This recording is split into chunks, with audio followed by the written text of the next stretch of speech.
Bom, vamos iniciar a aula 2 do curso Especialização Técnica em Enfermagem do Trabalho, a disciplina de Organização do Serviço de Saúde do Trabalho, começar pelo professor Vital. Nessa aula 2 a gente vai abordar o acidente do trabalho em si. A gente viu na aula passada a questão dos riscos, o mapa de risco, a introdução à saúde ocupacional e nessa aula iremos dar continuidade à parte de acidentes. Um acidente do trabalho é um evento não planejado, ou seja, é algo que a gente não deseja em nenhum tipo de atividade que a gente esteja presente. Inesperado e indesejado, que ocorra repentinamente e causa dano ou perda. O acidente não é considerado só apenas aquele em que vai ter danos à saúde do colaborador. A perda material para a empresa também é considerada um acidente. Uma perda de um carro, o estourar do pneu, o vazamento do material, uma perda de uma carga, é considerado um acidente. Como termo técnico, o acidente não tem um significado legal claramente definido. Na terminologia do seguro, um acidente são eventos que não são causados deliberadamente e que não são inevitáveis no caso, ou seja, são evitáveis. Com o quê? Com atividades, treinamentos, atenção na escolha do colaborador que tem aptidão para fazer aquela atividade, para evitarmos determinadas circunstâncias. Conceito do artigo 19 da lei número 8.203 de 91. Acidente do trabalho típico, acidente do trabalho é o que ocorre pelo exercício do trabalho a serviço da empresa ou pelo exercício do trabalho dos segurados referente no inciso 7 do artigo 11 desta lei, provocando lesão corporal ou perturbação funcional, que cause a morte ou a perda ou redução permanente ou temporária da capacidade do trabalhador de exercer sua atividade. Ou seja, um pedreiro está trabalhando com a maquita, o mesmo perde uma quantidade de dedo, ou seja, é considerado um acidente do trabalho e o mesmo vai ficar inapto para poder fazer a realização dessa atividade durante a sua trajetória de trabalho. Esses acidentes, nós temos a questão química, arranjo inadequado, uso excessivo de máquina com relação à quantidade de peso, ou seja, sobrecarregar a carga, questão de você se expor risco em questão em construção civil. A construção civil, como a gente bem sabe, o ramo de trabalho que mais causa acidente com morte fatal no Brasil. Ela ultrapassa qualquer outra atividade. Devido ao quê? Falta de fiscalização, falta de pessoal treinado e muita gente emprega bastante gente. E o pessoal frisa o quê? Querer ganhar o seu dinheiro, o seu recurso e esquece da segurança. Aonde o mesmo, a partir de 2 metros de altura, tem que ter o curso da NR35 e tem a utilização dos EPIs, e o mesmo deixa de fazer isso para a empresa, porque a empresa não cobra e a mesma não quer fornecer devido não querer ter custo adicional. Questão de organização na atividade. Muitas vezes você vai se deparar com a imagem dessa, falta de organização, material jogado em locais indevidos e que pode causar um acidente, seja por uma pessoa pisar, uma torção no tornozelo, ser lançado um equipamento e assim por diante. E a questão da sinalização, toda obra, a placa de entrada dela tem que ser o lembrete da utilização do EPI para todo colaborador, a partir do momento que adentra aquele canteiro de obra, já tem a ciência disso. Equipara-se também se considerado acidente de trabalho as entidades mórbidas previstas no artigo 20 da lei 8.203 de 91, conforme veremos a seguir. Doença profissional, que é aquela doença que é gerada pela atividade em si, é assim entendida como desencadeada pelo exercício do trabalho peculiar, de uma atividade constante. Doenças do trabalho, assim, é entendida como adquirida ou desencadeada em função das condições específicas em que é realizada aquela atividade, ou seja, se você utilizar um EPI incorreto, uma técnica incorreta na hora de executar essa atividade. Causa dos acidentes do trabalho.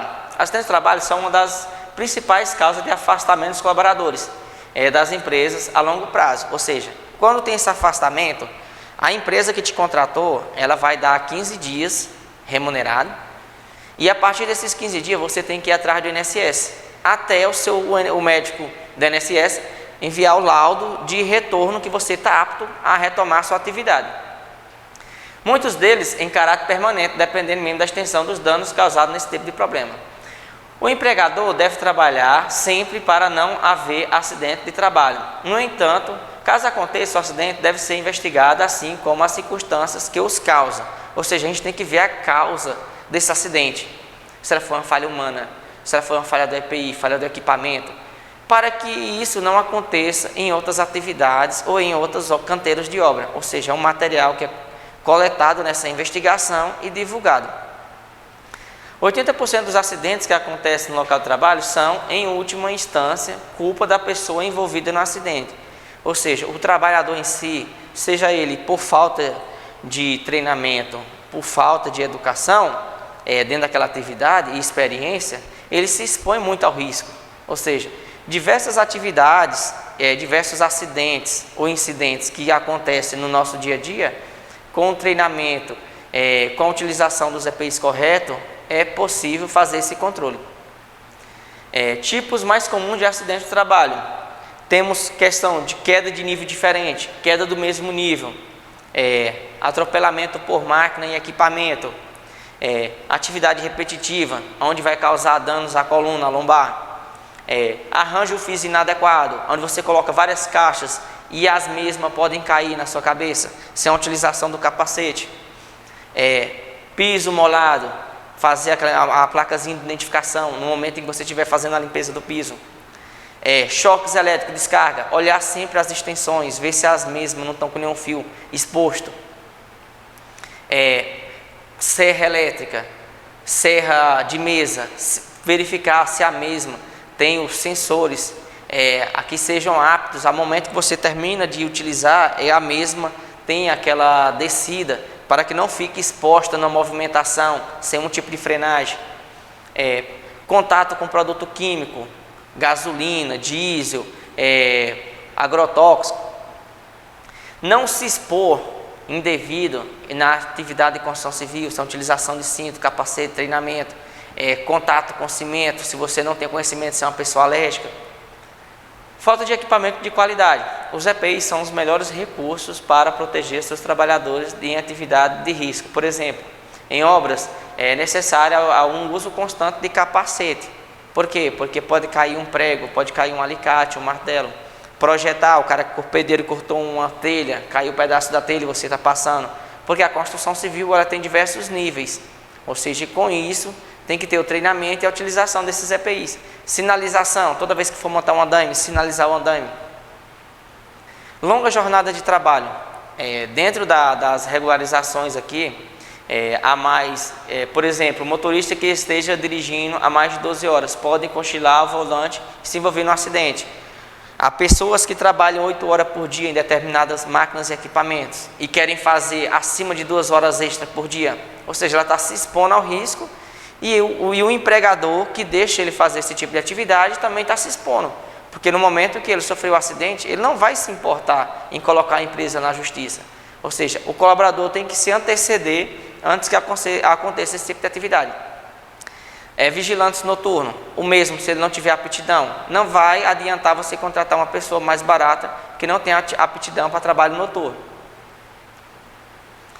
Iniciar uma tarefa antes de obter todas as informações necessárias. Dentro da segurança do trabalho, nós temos diversos documentos, desde a ordem de serviço, da APR, do DDS, do PPRA, cursos da integração, para que os mesmos fiquem cientes dos tipos de risco e das atividades ali presentes, para a gente estar sempre trabalhando e sempre lembrando os mesmos dessas atividades, estar lembrando deles dos tipos de risco que está ali presente, para que os mesmos não deixem de ter ciência do que estão se expondo à sua saúde e segurança. Acidente por equiparação de trajeto ou itinerante. Ocorre no percurso em que o empregado faz da sua residência para o seu trabalho ou vice-versa. Esse acidente de percurso ele pode ser no transporte do colaborador ou no da empresa. A gente sempre coloca aquela questão, se a empresa fornece o ônibus, geralmente ela não deixa o colaborador ir na sua moto ou no seu carro. Tem que ir no ônibus da empresa, porque aí ela pode reivindicar no caso de um acidente que a empresa forneceu o ônibus e o colaborador não obedeceu a sua entrada e saída de trabalho. Outra questão importante também é com relação a esse percurso. Casa, trabalho, trabalho, casa. Se parar numa padaria ou numa farmácia, já não é considerado mais o percurso que você faz diariamente. Consequências do acidente de trabalho. Uma das causas principais e preocupações de segurança é prevenir o acidente do trabalho. Custo para a empresa, custo para o município, onde vai ter deslocamento de ambulância, deslocamento profissional, ocupação de leito, custo para o Estado, custos federais, perda para a família, que é onde o trabalhador que fazia suas horas extras, que tinha um vale alimentação, tinha tudo direitinho, a partir do momento que você entra no INSS, você vai perder alguns dessas regalias.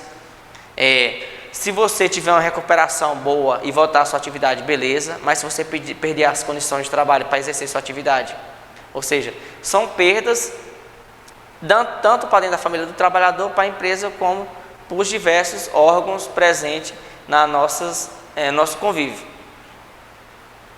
CAT, que é o comunicado de acidente do trabalho. Aqui é um documento que a gente emite ele toda vez que acontece um acidente, seja esse acidente com afastamento. A gente tem a CAT para a questão de morte, temos também a CAT para a pessoa que sofreu uma fratura, passou 6 meses em casa, retornou, a gente fecha aquela CAT. Se ele começou a sentir dor de novo, a gente tem uma CAT de reabertura, que é para dar continuidade, tipo, ele voltou a fazer atividade, mas sentiu dores, aí foi afastado novamente.